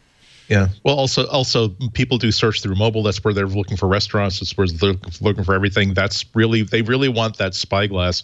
And also, let's be honest. I don't think an Apple user wants to dip into Safari or ask Shlomo a question and say, Alta Vista says that the latest. Yeah, it's they want Google search. We should mention that Apple and Google, neither one actually talks about these numbers.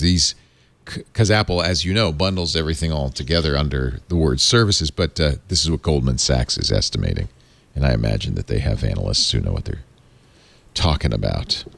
GarageBand, 15 years old. Such a great app. That is amazing, isn't it? That it came out in 2003. What a revolution. 15 years ago this weekend, Steve Jobs introduced GarageBand at Macworld Expo 2004. You want to watch a little of that? That might be kind of fun. John Mayer, yeah. Yeah. It works seamlessly together in iLife 04. iLife. But today, we're announcing something so cool. It's a 5th app that's going to be part of the iLife family, and its name is GarageBand. It's kind of a funny name if you think back. I mean, we all know it now. GarageBand is a major new pro music tool, but it's for everyone. It's for all of us. And we know it's for everyone because that's in Comic Sans. Into a pro quality. No. That's back when you could use it. It was Tecton or something. I know. That was. What was it? Now you could say, well. You recognize that font? Andy's our font expert. I'm saying that was, remember when like Keynote, Steve Jobs always presented with like the next version of Keynote, and all the Keynote developers were like, please don't crash, please don't crash. I don't know if this was Keynote part. We should go back. Was Keynote part of iLife by then? It's going to be part. I of don't the see iLife it there. family. That's what he was using it, but it wasn't yet available, right? If you've got a kid that plays the piano. So let's go ahead to. Like a guitar and a keyboard, especially with who's that? The velocity being that you can bend into a note. He's so young. Back on grand piano now, but when it was for the guitar, you can hear it. Probably he's not very tattooed at that point either. It's pretty cool that they got John Mayer to demonstrate GarageBand. That's pretty cool. That's the power of Jobs. Hey, wait a minute. Wait a minute. Wasn't there a guy there with a camera streaming live? How come he's not banned for life? It's back on grand piano now, but when it was for the guitar, you can hear it. This speaks a man in pain. The string noise in there too, so it has. You know what? I don't.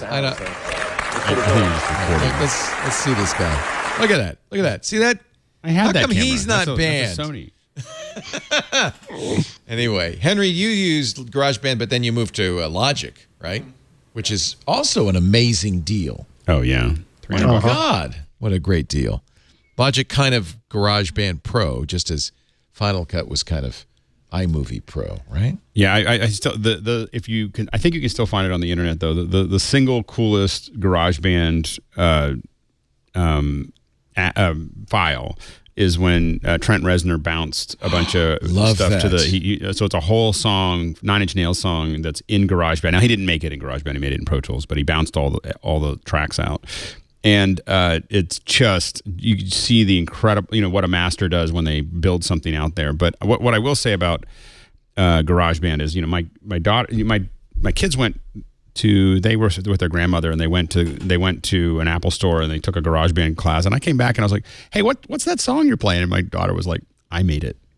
So I think that's the power of GarageBand is that my kids are sitting there making music and not just like complex music, and understanding the structure of it and how to put it together, and the fact that can be done on your computer as an old fogey, it's pretty amazing. And do people, Apple is always doing these little things like, what was the music sketch pad that was like voice memos?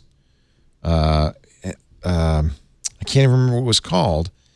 It's like clips. Apple keeps releasing these little apps on iOS, and they don't mention them again, and I think people forget they exist. But wasn't there that great little Jason Howell was using it. What's it called? Oh, music memos. Music memos. Yeah, not clips. Music like memos. Yeah, something like that.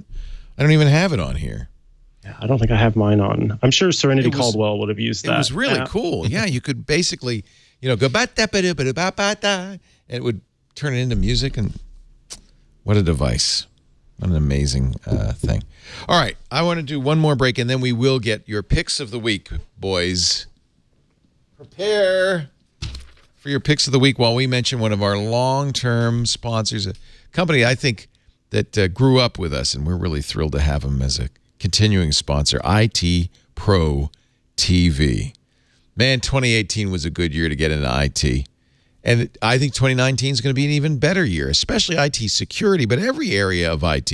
This is an area where job growth is phenomenal. And if you've thought, hey, I know a lot about technology, you're listening to this show after all, well, I should get a job in IT. There's no time like the present to start a career in IT with IT Pro TV. No, we're not talking about going back to school or sitting through another boring slideshow snooze fest. No, my friends. IT Pro TV is kind of like Twit. In fact, they were inspired by Tech TV and Twit to create. They have now 5 studios in their Gainesville, Florida studio. They have an amazing bunch of trainers who are IT pros, IT experts, but also engaging and fun. And they create new content, hours of new content every week. I think they're up 9 to 5, Monday through Friday, 5 studios times 40 hours. Hundreds of hours of new content every week. Over 4,000 hours of binge-worthy, on-demand content in their library. Every IT cert, every IT topic you'd ever want to know, from CompTIA, the A+ and Security Plus certs, to Cisco, EC Council, that's a Certified Ethical Hacker cert. That's an awesome cert. VMware, Don Pezzett, Ronnie Wong, Cherokee Booz, they are great. They are the best. They present information in a talk show format that is engaging and fun. Just like us, they even have a, look at that, configure failover clustering. How about that? That's something you want to know. Actually, that is something you want to know. They have a chat room going on in the background, too, just like we do. You can stream it on your computer or your tablet, of course. There's Don interviewing people at the RSA conference. They go to RSA every year and get great content from them. Study basic syntax in PowerShell.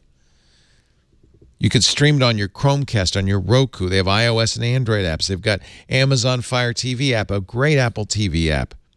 Anywhere you are, IT Pro TV can keep you company. Learn just by absorption, frankly. This is a perfect time for you to start your new career in IT or get the cert you've been missing. If you've already had a career in IT and you just want to get better or learn, I think keep your subscription going. And we've got a deal for you that makes it worthwhile. Go to the website, go.itpro.tv/MacBreak. That's go.itpro.tv/MacBreak and get started with IT Pro TV. It's their biggest sale yet. The video-only subscription, that's the standard membership, listed on their site, $29 a month. Usually it's $57 a month. That is a huge deal. Plus, if you use the code MacBreak30, knock another 30% off, which means you can get started in IT or advance your career all for about $20 a month. Compare that to going to a professional school or even just buying the books. This is the easiest, most affordable, most fun way to get the certs you need, to get the job you want, and to keep that job you want. Go to the website, go.itpro.tv, go.itpro.tv/MacBreak. Don't forget that. And use the code MacBreak30 for an additional 30% off your membership. IT Pro TV, flexible training, binge-worthy content, life-changing results. We're big fans of Tim and Don and the Cherokee and the Ronnie. The IT Pro TV team is amazing, and we are very glad to be partnered with them. Go.itpro.tv/MacBreak for 30% off. It is time for your picks of the week. let's let Mikah start. He's our guest. Okay. Yes. Well, I'm hoping that this pick has not been picked before. I don't think, looking at the name, I don't remember anybody ever saying this. Good. I'm glad. Because the name is pretty great. It's called the Dongle Dangler. And this is just like, so I got this as a gift from a friend over Christmas. And it's just a simple, it's almost stupid how simple it is. It goes on your keychain, and it's just a little headphone jack. And then you just slide your that's hysterical. Headphone to lightning jack adapter right there onto your keychain. That's hysterical. And then you always have it with you. OMG. Does it fall off? Is it on really securely? No, it's I'll have to do we'll do some Foley work here. Hold on. Yeah. Oh, yeah. Listen to that click. That's serious. Nice That's click. solid, And I mean, man. I'm shaking I got too many keys on here. I'm shaking them and they're just fine. Look at that. That's the Dongle Dangler. It's $10 for two of them. Even less for one. You can get them in a bunch of different colors. It's so stupid that I'm just mad at how simple it is, but I love it for what that. a great gift that is. That's a very nice, that's a thoughtful gift. Good little stocking stuffer. Yeah. What is this? Oh, it's the Dongle Dangler, Mikah. Very nice. Mikah? On Amazon right now. Just search for Dongle Dangler in Amazon. Don't search outside Amazon. Yeah, please. Yeah, don't just do a Google search for Dongle Dangler, because I can't be held responsible for that. Go into Amazon and find it. Great pick. I love that, Mikah. Thank you. That's practically an Andy Ihnatko pick. What do you have for us, Andy? Well, we went off for a couple of weeks, and a lot of that was like people home for the holidays, and I had an unusual amount of tech support to do with friends and family, and which was made it very, very happy that I had iFixit Uber Toolkit handy that has all of the security screws, security bits you need to get into phones and tablets and all kinds of stuff. Which is not to say that that people should be sending work to friends and family if there's an Apple Store handy, but you never know when there's something simple that just requires you to get at the bottom. A friend of mine had a bad interaction with a cup of hot lemon water and a laptop, and it wasn't, the Apple stores were closed at that moment, and I was able to at least get the lemon scent at least wafting out, get the molecules flowing out of it. The thing is, they'll sell you just the tool you need to get into a device. I was missing, for instance, a P5 pentalobe screwdriver when I needed to fix my own laptop a couple weeks ago. But the great thing about having this kit is that you will have everything, and you never know when you're going to be in a situation where you just need to get something done right now. And the third thing is, you'll make sure that when you do need to do this thing, you will have the right tool for that job. Over the years, I've accumulated a drawer of dentist tools and guitar picks and things that work well for a certain situation. But this kit will have a really good, well-made spudger for prying apart. They show a video where you're trying to replace a battery in a car fob, and you can't pry the two halves open, so you wind up jabbing a screwdriver in there, and then you wind up getting it open but scratching the hell out of the thing. Whereas you will have a proper plastic spudger that will get things open safely. It's great for those sort of tasks where it's not worth ordering something and waiting 2 days to get the tool, but if you have the right tool handy, you will absolutely use the right tool. Buy it once. The full kit is $60. If you just want to buy individual tools, you can buy less ambitious sets for. I replaced my P6 pentalobe for I don't know, $10 or something like that. But buy it, put it in a drawer, have it handy, and suddenly you can solve problems without causing more damage than God inflicted. We, of course, sponsors of many of our shows, and we're big fans. We gave them away as Christmas gifts a couple of years ago to hosts. So I agree. It's a great, great gift. $60 too, right? It's not very expensive. Yeah, and it's so good that if you lend it to somebody, they'll deny later on that they lent it to you, and you have to decide whether it's. I don't know what you're talking about, Andy. I had to buy another one. Thank you for that. It was a wonderful gift. I had to reflect upon the fact that it was a gift to me, and so that I've just learned something about somebody that was probably worth more than $60. That's the real gift, isn't it, Andy? To know your friends. Alex Lindsay. So I'm recommending one that I haven't used on the slopes yet.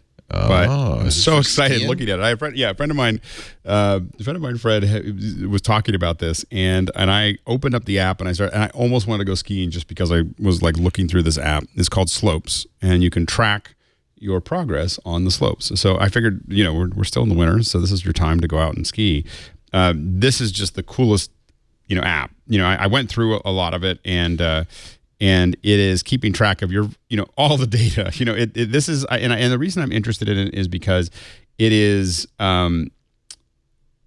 there's a lot coming, I think, around location-based data of, what you're doing and how you're doing it, and letting you create new games inside of that space. And I think that this is one of those things where it's keeping track of exactly, how you went down the slope and your vertical drops and your average speed and all of those bits. It works with your watch. It works with your phone. It you can share it with your friends and compete with each other or cover things and pay attention to it. And I just think it adds data in a really fun way. I haven't made it up to Tahoe yet, so I can't say that I've used it, but I have. It is again, my friend Fred has used it quite a bit and just loves it. And I downloaded it, and as soon as I saw it and I saw what he was doing with it, I was like, oh my gosh, this is amazing. I want to go skiing just to play with it. So anyway, it's a cool little app. Makes me want to take up skiing just to use it. No, I haven't skied in a long time. But, Who needs ankles? But I think we're going to see. I think what's more interesting about this is you can download or just take a look at it. But think about how that's applied to lots of different recreational areas. I think you're going to see more and more of this. When I look at this app, it's not so much that I'm, that it's the reason I recommended it was not so much that everyone's skiing. But that you should really look at it as location-based, interactive experiences is going to be massive, especially as we see 5G come out. And there's a lot of opportunities there, and I think that this is just one of a glimpse at what the future is going to look like. Just remember, if you're part of the U.S. Army ski team, you're not allowed to use this. Don't use this. It works with Strava too, so you can post share your slopes. Yes. Data with your Strava friends. I had a couple of recommendations, but I'll save one because this one's timely. For those of us with the new iPads, we've been looking desperately, hoping for a replacement for Apple's kind of okay but overpriced Folio keyboard. The Brydge, B-R-Y-D-G-E, is now available for pre-order as of an hour and a half ago. And in fact, if it says if you're in the first 1,000 customers to pre-order, you'll get it first, delivered by April 15th. I'm thinking by now they got 1,000 orders, but maybe not. So hi thee over to brydge.com. Apple's Folio keyboard for the 12.9-inch iPad is almost $200. The Brydge is a little bit less. It's $150 for the 11-inch. $169.99 for the 12.9-inch. Comes in matching colors, either space gray or silver. I have not tried it, but I read Rene Ritchie's preview of it, and he really liked it. It's very stable, as Andy pointed out, or was it you, Alex? Nowadays, you might want a case that keeps your iPad from bending. I think Andy pointed that out. You've seen it, Andy. I've seen some. Kind of, yes. How about you, Mikah? Have you seen it? I'm willing to state that this is my favorite kind of keyboard for the iPad. It is so good that you're going to be sort of angry with you're going to be angry with Apple for not having made an iPad or even a MacBook with that folds like this. Yeah, it does turn it more into like a laptop. It does not use the smart connector as the Apple keyboard that's does. The only bummer. It's Bluetooth. But yeah, I have to say, I've already pre-ordered it, and I'll have a review for you. I think I got in the first 1,000, so I'll have a review for you right about tax time. This is a good company. Brydge has done good stuff for a long time, and so I think I trust them enough to pre-order sight unseen. And you might want to too. brydge.com, or wait till April when all the reviews come out, or actually read Renee's review because he gave a very positive review on imore.com. That's where now remember, but if you wait until April, your iPad, the Brydge keyboard might not fit the curve of your iPad at that point. So just be warned. Mikah Sargent. But it's perfectly normal. That bend is perfectly normal, well within engineering tolerances. Apple says it's okay. Don't freak out. I don't think I have a bend in mind, but I don't really want to put it on the table to fight. I know, I haven't looked at mine yet either. I keep on going, I got to get around to it. I'm like, don't look. I'm happy right now, so why bother? Mikah Sargent also writes for iMore, and he's also found at chihuahua.coffee, on the Twitter at Mikah, M-I-K-A-H, Sargent, S-A-R-G-E-N-T. Thank you for being here, Mikah. Hey, it was such a pleasure to be here. Thanks a lot. It's a lot of fun. I was gonna, if Renee had been here, I would have shown him my Pokeball, my Pokemon Go ball. Yeah, he is Poke wild. He's Poke wild. We're best friends on Pokemon Go, so I know all about that. But I'll talk to him next week about this. Alex Lindsay, thank you so much for being in studio with us, as always. If you want to know what Alex is up to, best thing to do is follow him on Twitter, ALEXLINDSAY. You got anything coming up? Nope. Nope. Nothing I can talk about. Nope. So, but otherwise, I do post more regularly on Twitter. I've kind of settled into Twitter, and I don't think it's going to adjust that much. Okay. I guess whatever that means is good to know. It means I like to post stuff on Twitter. Settled into Twitter, he says. I post in a lot of places, but mostly what I post is just as Twitter, because I don't really do a lot of the other ones, and so I don't know why I just like my ADD brain.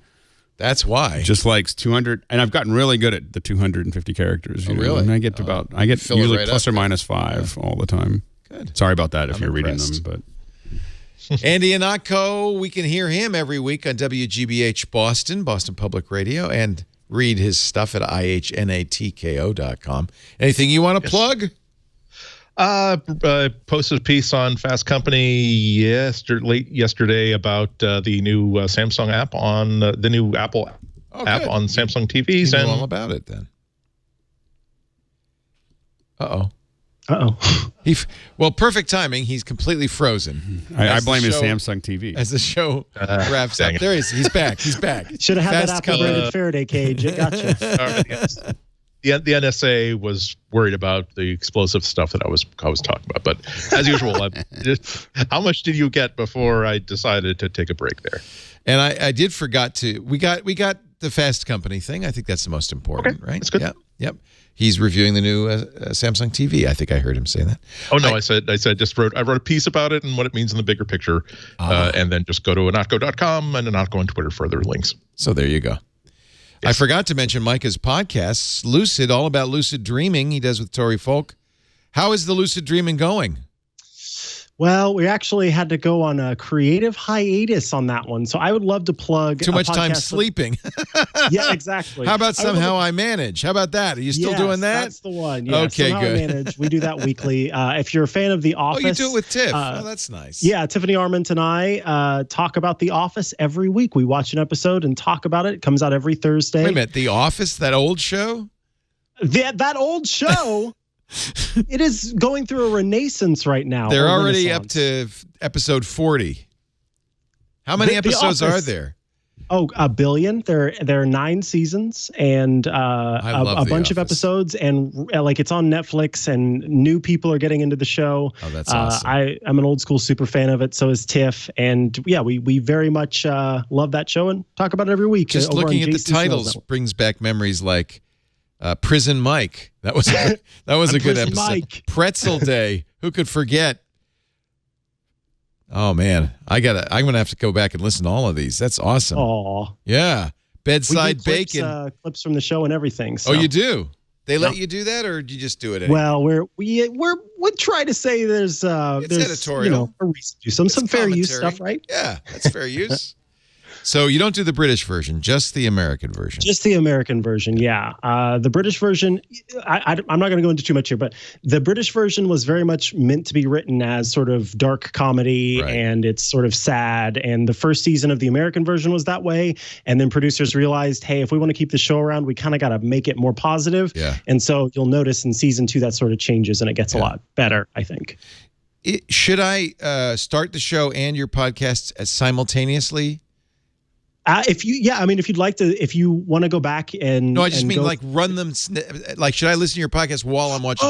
Is it like commentary? No, Okay. It's not commentary. It's it's sort of post-show breakdown of stuff, and we also talk about trivia and things that aren't mentioned in the show, and sort of how the producers it's a bunch of insight into what sort of goes into this episode. That was one of the greatest shows of all time, maybe the greatest sitcom of all time. I agree. I'm glad that you feel that way. Yeah. Thank you, Mikah. Thank you, Andy.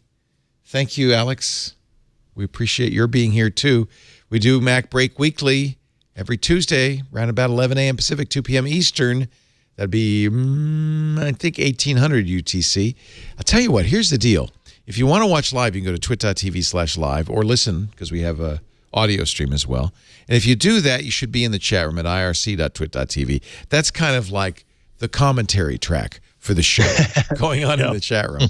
But you don't have to, because we know you're busy, and we do the show in the middle of the workday. So here's the easiest thing to do. Just go to twit.tv/mbw, download any episode you want, listen as you want, and the most convenient thing to do would be subscribe in your favorite podcast app. That way it's there. You know, the minute we're done and the editors put it out, you can get a copy and automatically on your phone, and you can listen whenever you feel like it. Either way, we hope you will come back each and every Tuesday to MacBreak Weekly. But now I'm sad to say it's time to go back to work, because break time is over. Bye-bye.